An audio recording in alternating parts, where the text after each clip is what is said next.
আমরা কি কি শিক্ষা নিতে পারি শুনবেন তো ইনশাআল্লাহ। যদি জীবনের কোনো মুহূর্তে গিয়ে আপনাকে কেউ কষ্ট দেয়, কেউ আঘাত দেয়, কেউ ছেড়ে চলে যায়, কখনো কষ্টের অবস্থায় হেডফোন লাগিয়ে গান শুনবেন না, সিগারেটে টান দিবেন না, মদ খাবেন না, কষ্টকে ওভারকাম করার জন্য বাজে বন্ধুর সঙ্গে আড্ডা দিবেন না। যে ব্যক্তি কারো প্রতি মায়া কাটাবার জন্য হেডফোন লাগিয়ে গান শোনে, যে ব্যক্তি কারো থেকে কষ্ট পেয়ে নামাজ বাদ দিয়ে হারাম কাজ করে, খোদার কসম, ওয়াল্লাহে আল্লাহর কসম করে বলছি, সে কখনো তার জীবনে মনের যে প্রশান্তি কখনো খুঁজে পাবে না। ঠিক না বলে? কখনো খুঁজে পাবে না। এজন্য আমি বারবার বলি, কষ্ট যত বেশি আল্লাহর নিকটে আমরা যাব তত বেশি, কষ্ট যত বেশি আল্লাহকে ভালোবাসবো তত বেশি, হৃদয়ে মায়া আসবে যত বেশি, আল্লাহকে স্মরণ করব তত বেশি। রাজি আছেন তো ইনশাআল্লাহ? জোরে সোরে বলেন ইনশাআল্লাহ। So in every kind of situation, one thing you have to do first, and that is you have to put your trust on your Lord completely. যে কোনো অবস্থায় থাকেন না কেন, সম্পূর্ণ আশা ভরসা একজনের উপরে আওয়াজ দিয়ে বলেন, তিনি কে? যে কোনো সিচুয়েশনে আল্লাহর উপরে অগাধ বিশ্বাস রাখতে হবে। মাথায় রাখবেন, একটা হচ্ছে বিশ্বাস আর একটা হচ্ছে শক্তিশালী বিশ্বাস। এখানে সবাই আমরা ঈমানদার, কিন্তু আমাদের ঈমান এবং আবু বকরের ঈমান, ওমরের ঈমান, ওসমান গনি রাদিয়াল্লাহু তাআলা আনহুর ঈমান, দুইটা কি এক না পার্থক্য আছে? পার্থক্য আছে। ঈমান থাকলেই হয় না, বিশ্বাস থাকলেই হয় না, স্ট্রং বিলিভ থাকতে হবে। তাহলে যে কোনো জায়গায় আপনাকে উদ্ধার করবে একজন। আওয়াজ দিয়ে বলেন, তিনি কে? অগাধ বিশ্বাস রাখতে হবে। আমি সবাইকে হাত জোর করে বলছি, আমার কাছে মাঝে মাঝে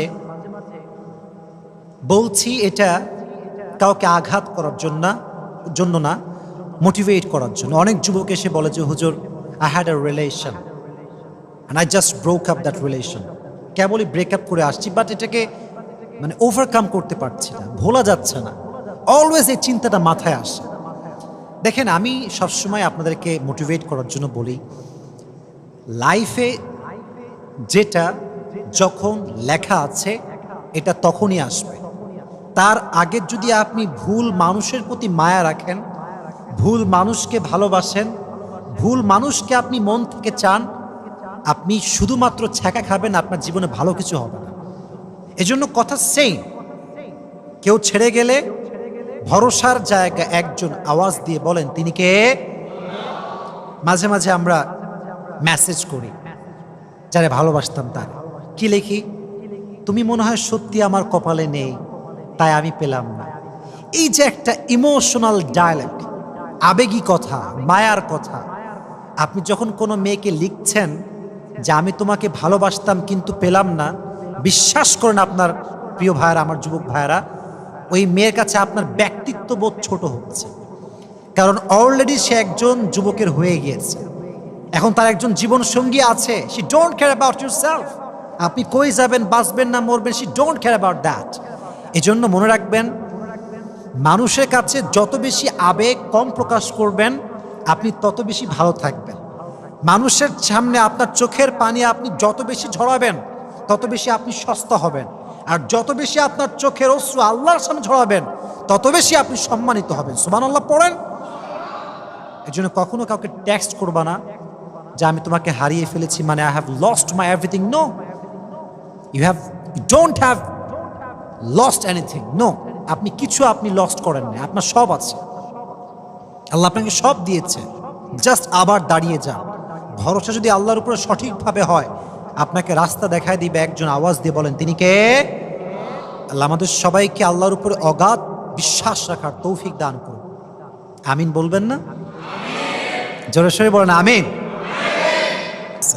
নাম্বার 2 লেসন, যদি আপনি আল্লাহর কাছে প্রিয় হতে চান, এটার মানে এটা নয় যে আপনি বিশাল বড় ফ্যামিলির মানুষ হবেন। No, the matter is not like that. কিভাবে আমরা জানলাম রাবিয়া বসির বাবা কি ধনী ছিলেন না গরিব ছিলেন?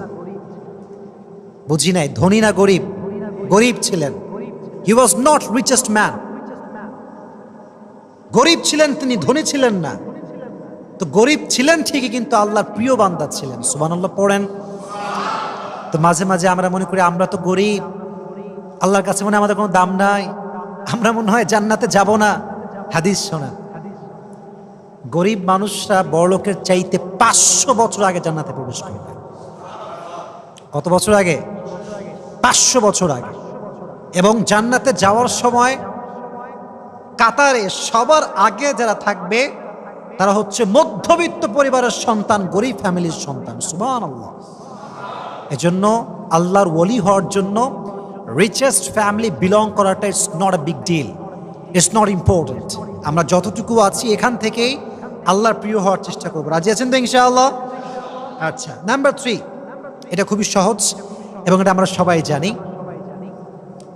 আপনাদেরকেও বলছি, স্বামীর জন্য জান্নাত হারাম যদি স্ত্রী নারাজ হয়, স্ত্রীর জন্য জান্নাত হারাম যদি স্বামী নারাজ হয়। কথা কি বোঝা যায়? কথা কি বোঝা যায়? স্বামীর জান্নাত স্ত্রীর উপর ডিপেন্ড করে, স্ত্রীর জান্নাত স্বামীর উপর ডিপেন্ড করে। আল্লাহর হাবিব বলেছেন, যে নারী মারা যায় এমন অবস্থায় যে তার স্বামী তার উপরে সন্তুষ্ট ছিল, সে মৃত্যুবরণ করতে দেরি হবে, জান্নাতে প্রবেশ করতে দেরি হবে না। সুবহানাল্লাহ পড়া। এই জন্য মেয়েদেরকে বলবো, যত বড় আল্লাহ ওয়ালি হন, যতই বোরকাওয়ালি হন না কেন, স্বামী যদি বলে যে না, my wife is not a good person, না, আপনার জান্নাত হারাম। এই জন্য আল্লাহ আমাদের বোনদেরকে স্বামীর খেদমত বেশি বেশি করার তৌফিক দান করুক। সকলেই পড়ে আমিন। রাবিয়া বসরি যত বড় আল্লাহ ওয়ালি হোক না কেন, when she got married, বিয়ে করার পরে যখন তার অবস্থা এটা ছিল এমন, প্রত্যেকটা সময় তিনি তার স্বামীর কাছে পারমিশন চেয়ে চেয়ে কাজ করতেন, কখনো পারমিশন ছাড়া কাজ করতেন না। এই জন্য আমার বন্ধুকে বলবো, যাই করেন না কেন জীবনে, স্বামীকে সন্তুষ্ট করা আপনার লাইফে একটা বড় অ্যাম্বিশন, বড় একটা মিশন, এটা আপনার লাইফের ডেস্টিনেশন। আল্লাহ আমার প্রত্যেকটা বোনকে স্বামীর খেদমত করার তৌফিক দান করুন। সকলেই পড়ে আমিন। তাহলে আমরা কয়টা শিক্ষা বললাম?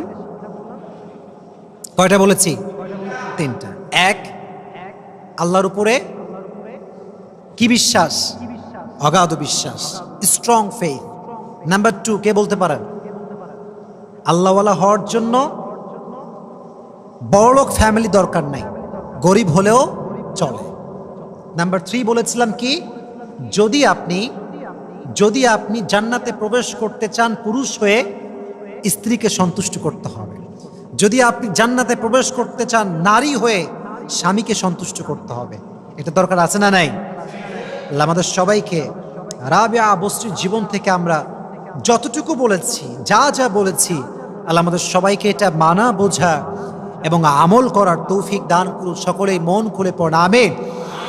এবং আমি আমার বোনদেরকে লাস্ট মেসেজ দিচ্ছি এখান থেকে, কেউ আমার কথাটা অমনোযোগ দিয়ে শুনবেন না, মনোযোগ দিয়ে শুনবেন।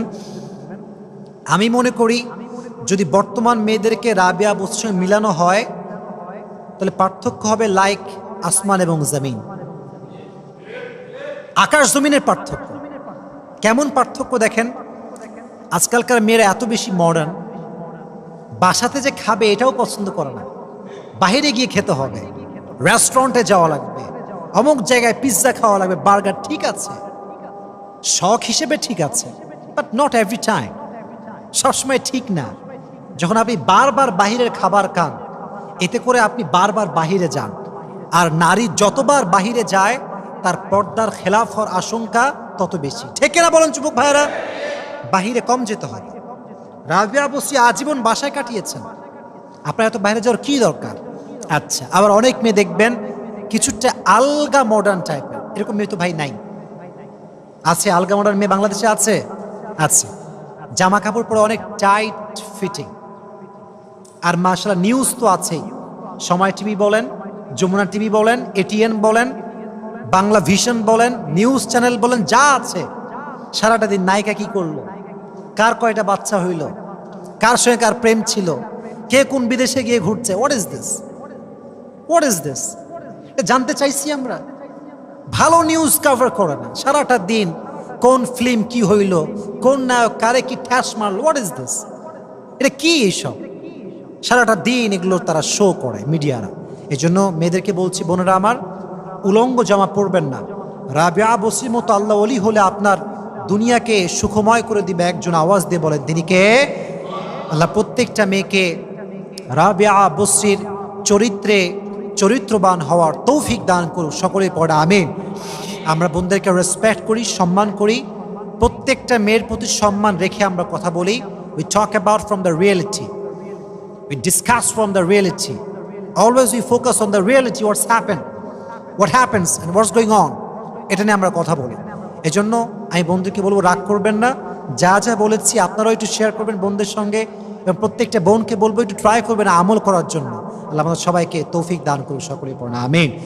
ওয়া আখির দাওয়ানা আলহামদুলিল্লাহি রাব্বিল আলামিন।